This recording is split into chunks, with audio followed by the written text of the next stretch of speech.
L'Afrique centrale contient la deuxième superficie des forêts tropicales humides du monde après l'Amazonie.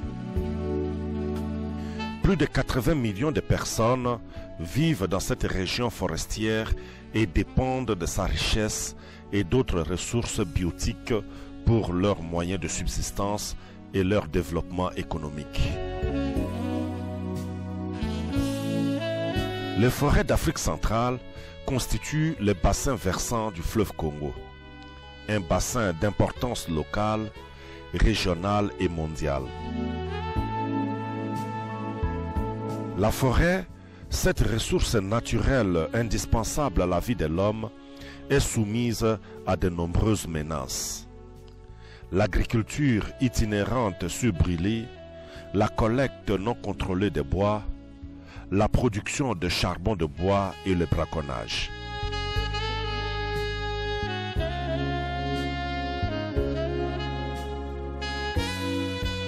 Pour réduire le taux de dégradation forestière et préserver la biodiversité dans le bassin du Congo, l'Union internationale pour la conservation de la nature, UICN, à travers le programme régional de l'Afrique centrale pour l'environnement, CARPE, a conçu et réalisé une composante dénommée Petite Subvention.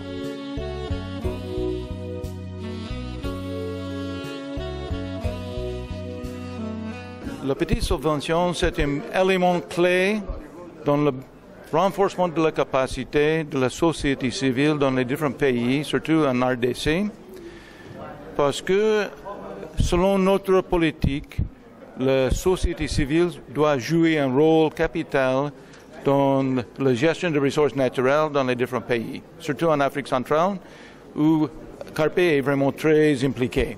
La petite subvention fonctionne comme un outil pour renforcer la capacité des différents membres de la société civile.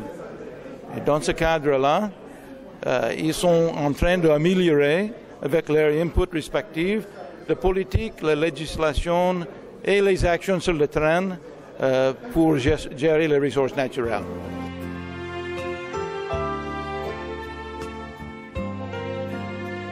Ce programme est un engagement du gouvernement américain pris il y a 20 ans pour réduire le rythme de la dégradation forestière et de la perte de biodiversité en renforçant les capacités de la gestion des ressources au niveau local, national et régional dans 9 pays du bassin du Congo: Burundi, Cameroun, Congo-Brazzaville, Gabon, Guinée équatoriale, République démocratique du Congo, la République centrafricaine, le Rwanda et Sao Tomé et Principe, où les efforts de conservation ne pouvaient être soutenables à long terme sans le ferme renforcement et l'engagement de la société civile.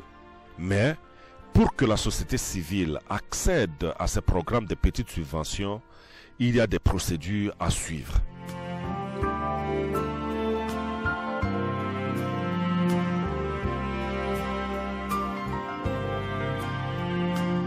Le programme est réparti en plusieurs étapes. La première étape, c'est l'appel à projet. Nous lançons un appel à projet et nous donnons 2 mois et demi ou 3 mois aux organisations de la société civile de préparer les projets sur base des manuels de politiques et procédures que CARPE, à travers l'Union internationale pour la conservation de la nature, a mis en place.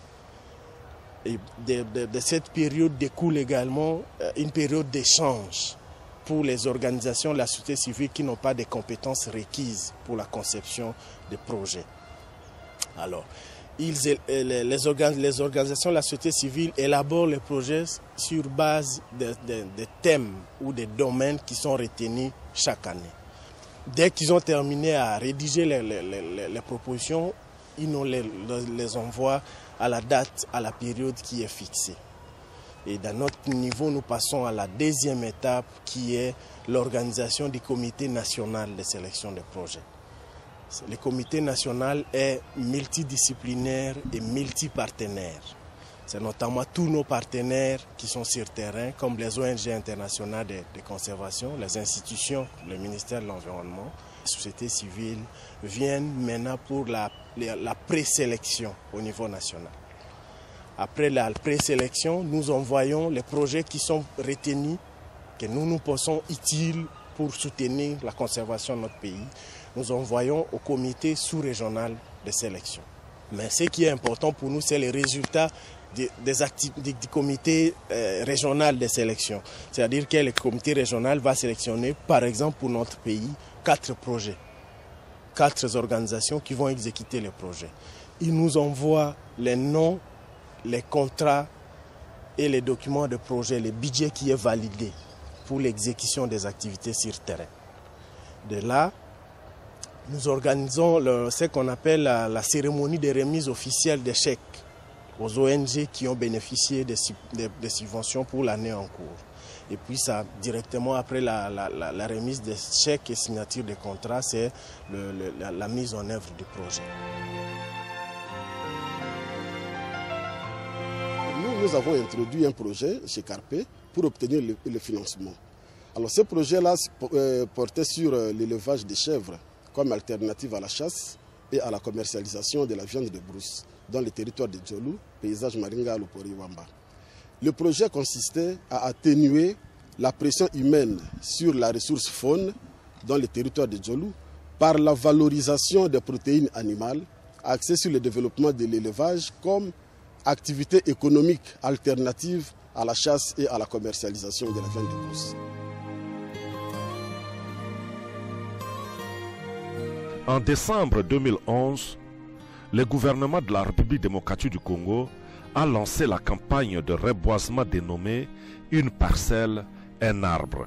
En réponse à cette campagne, Carpe appuie le reboisement de 48 000 arbres autour du territoire de Kassangoulou et des milliers d'autres au parc national de la Sélé.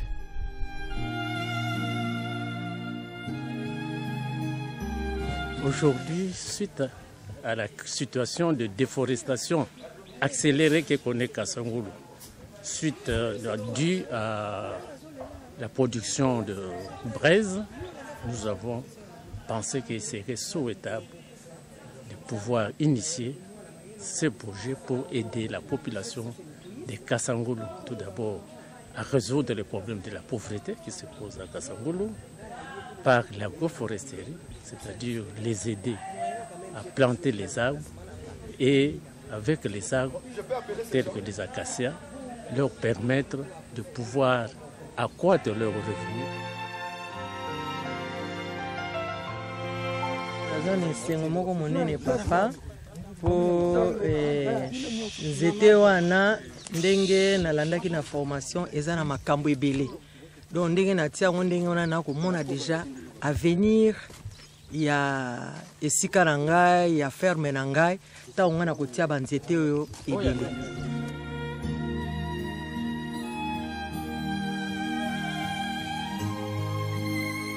À l'époque, pour collecter du miel dans le bas-fleuve, la population était obligée d'abattre un arbre sur lequel il y avait du miel. Pour réduire cette pratique, le programme de petites subventions permet aux ONG de renforcer les capacités des populations à développer les activités alternatives sur la production du miel.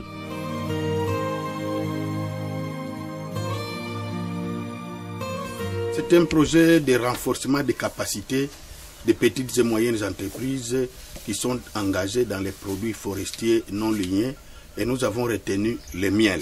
Et Carpe a accepté de soutenir ce projet ici. Nous sommes en zone forestière du Mayom. La pratique pour récolter le miel était d'abattre. Si la colonie est au-dessus de l'arbre, on abat carrément. Mais si la colonie est en dessous, on brûle, on met le feu. Et donc avec ça, on détruit l'environnement. Vous trouverez un grand nombre d'arbres couchés parce qu'ils ont été abattus simplement pour servir à donner du miel à la population.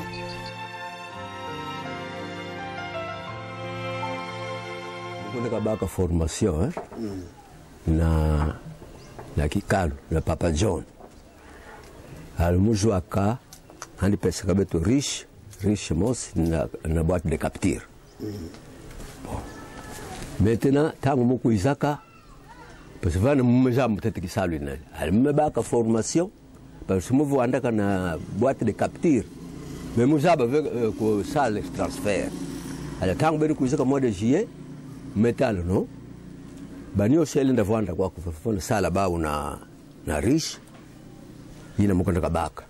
Elle me transfère na riche. Et bac na riche. Mais ça là, mutala non, mo fona doublé diak. Ba riche et mon mos. Mais ça là diak. À part mon mos trois riches, il mo salak. Ça compte ya y mujwaka na ki kal. Al mo kuja kuma na 4 riches.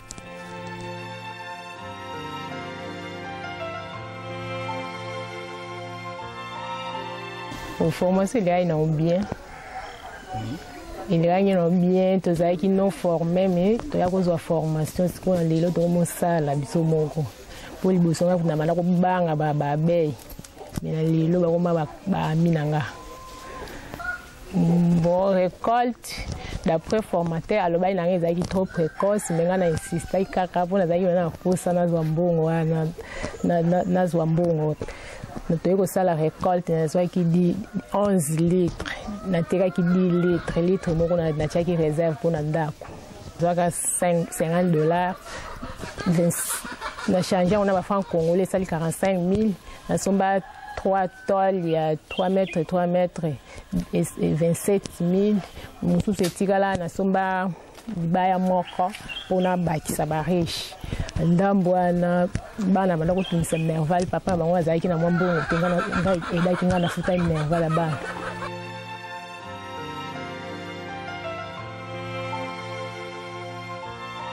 Bon, depuis ngana zo formation vraiment évolution na monique et contribuer un peu na vinanga ou depuis na zo formation ya capé ba puyanga na une boîte de capture, une riche, plus mes bâtiment au salé là.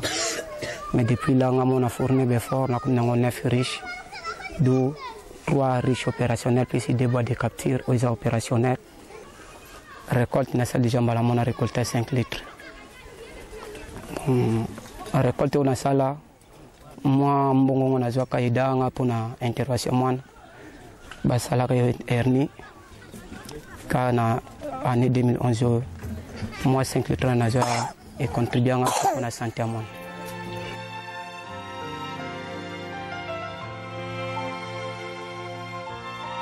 Bon, après la formation, on nous a remis la tenue, une riche, une boîte de capture. Actuellement, j'ai 8 riches, 4 personnels et les autres jusqu'à présent. Plus une boîte de capture. En tout cas, je tente à multiplier pour ce que j'ai eu de bénéfices quand je vendais donc, le miel. Et j'ai récolté donc 47 litres. Et voilà les 14 tonnes que j'ai achetées. C'est ça qui me donne du courage maintenant d'avoir plus que 8 riches. C'est le cas aussi de l'ONG Akorenade qui, en plus de la sensibilisation au changement climatique et la distribution de foyers améliorés, renforce les capacités de la population pour le développement de pépinières dans le cadre de reboisement dans le territoire de Kalehe au sud Kivu. Nous sommes dans une province à vocation agro-pastorale dont la surface forestière a été complètement dévastée. Mais les gens n'ont pas encore pris conscience du danger qui les guette. Mais ils en subissent les effets, mais ils n'ont pas pris conscience du danger. C'est pour ça que dans l'atelier qu'on a fait, on a longuement parlé des conséquences du déboisement, les phénomènes de changement climatique et de réchauffement planétaire, pour que les gens comprennent les changements de température qui sont en train de connaître aujourd'hui, quelle en est la source, et quel rôle il joue par rapport à ces phénomènes.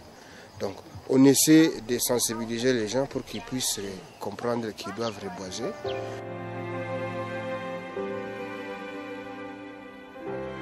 L'intégration de l'approche genre étant une des préoccupations de Carpe dans le cadre du renforcement des capacités des communautés dans la lutte contre la déforestation et le changement climatique, les femmes sont partie prenante dans toutes les formations.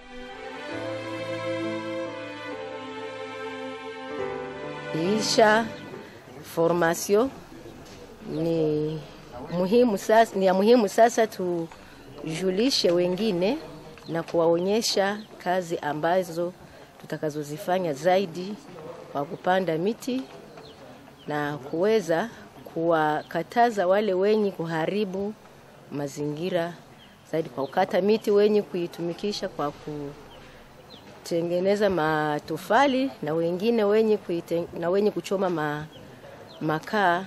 Hiyo inaharibu mazingira ya nchi yetu, kwani imeacha kilima inabadilika.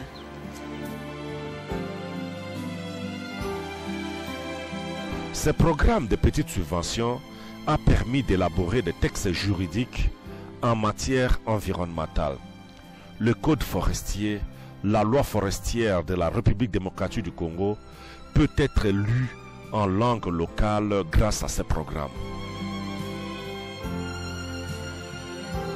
Bukaver a eu et continue à collaborer avec Carpe, c'est depuis 2001. Nous avons reçu le financement de Carpe pour l'élaboration du recueil de textes juridiques en matière environnementale. Nous avons une partie qui reprend tous les textes de base en matière environnementale, c'est-à-dire les textes de base sur la forêt, sur l'eau, sur l'énergie, ainsi de suite. La deuxième partie, c'est sur les textes réglementaires dans tous ces domaines. Et nous avons une troisième partie qui reprend les textes ayant une incidence avec l'environnement, c'est-à-dire les textes qui ne reprennent pas intégralement l'environnement. Dans la dernière partie, ça concerne plus les conventions.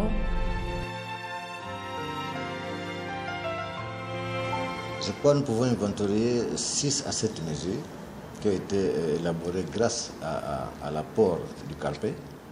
Il y a notamment l'arrêté portant mesures relatives aux missions de contrôle forestier. Il y a la déontologie des inspecteurs forestiers. Il y a le modèle du cahier de charges, non, le modèle du contrat de concession forestière. Pour le moment, nous sommes en train d'élaborer des arrêtés interministériels, l'important exportation de bois, et l'autre normalisation, n'est-ce pas, du bois aussi. C'est-à-dire lorsque vous exportez, lorsque vous produisez, les normes doivent être fixées de manière tout à fait péremptoire par l'autorité. Et normalement, quand on dit cellule juridique, c'est d'un côté les études juridiques qui impliquent l'élaboration des textes légaux, mais il y a aussi et surtout le contentieux. La République démocratique du Congo, avec des voies de communication en état de délabrement très avancé, Carpe recourt à ses partenaires sur le terrain à faire le suivi des projets des ONG qu'il a financés.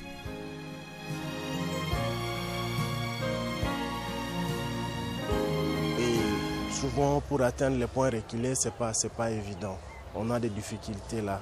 Un projet, par exemple, les porcs, l'élevage des porcs comme alternative à la chasse et à la viande de brousse à Ikela.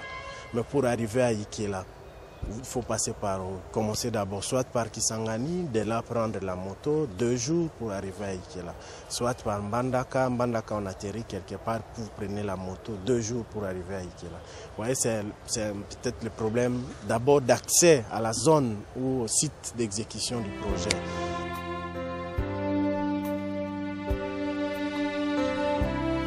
Depuis plus de 12 ans aujourd'hui, la mise en place du programme de petites subventions a obtenu d'importants résultats. La conservation des forêts s'est vue accorder beaucoup d'attention. Quel est l'impact du programme de petites subventions sur les terrains dans le bassin du Congo?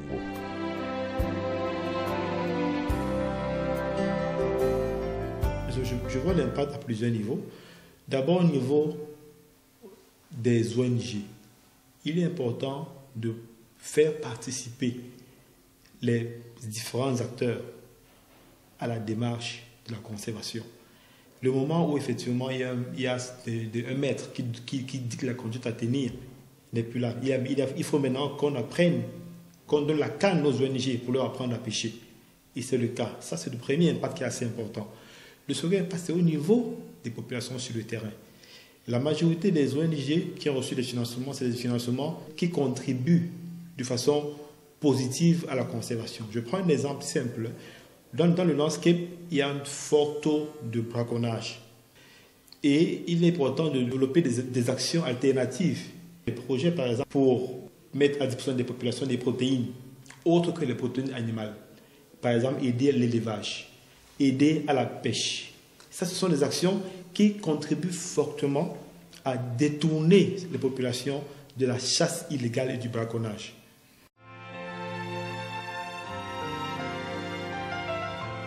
Au niveau organisationnel de la société civile, ça c'est déjà un résultat parce qu'auparavant ils n'étaient pas organisés, même maintenant ils sont très très organisés. Je prends toujours le cas du CRON par exemple au niveau de la RDC. À travers ces programmes de micro-subventions, les différentes organisations, ils viennent ensemble, ils discutent et ils mettent en œuvre des programmes ensemble. En partenariat par exemple avec le ministère de l'Environnement, la Conservation de la Nature, le Tourisme, ils ont créé un réseau à travers toute la nation d'RDC. Dans tout coin de ce pays-là, nous avons les participants, la participation pour diffuser l'information, par exemple, pour former les communautés dans le code forestier, pour rassurer que les communautés locales sont bien impliquées dans la politique, pour avoir la voix des communautés bien entendues dans les couloirs de pouvoir à Kinshasa. Oui, la stratégie de Carpe en matière de petites subventions pour le renforcement des capacités institutionnelles et humaines de la société civile en matière de gestion des ressources naturelles a porté ses fruits et mérite d'être poursuivie dans le bassin du Congo et surtout en République démocratique du Congo. Les perspectives le programme Petites Subventions en République démocratique du Congo doivent se faire en lien avec les thématiques émergentes. Nous allons maintenant orienter le programme de petites subventions aussi vers le changement climatique, vers la RED, notamment à travers l'implication des communautés, à travers les rôles de la société civile dans le processus actuel, mais aussi les activités RED en fait. Nous finançons déjà les reboisements, c'est entre autres en prévision de changement climatique, ce compte des problèmes spécifiques qui se posent dans les sites. L'autre perspective, c'est aussi voir comment rendre la société civile un peu plus efficace. On peut passer de la phase des projets à la phase des programmes.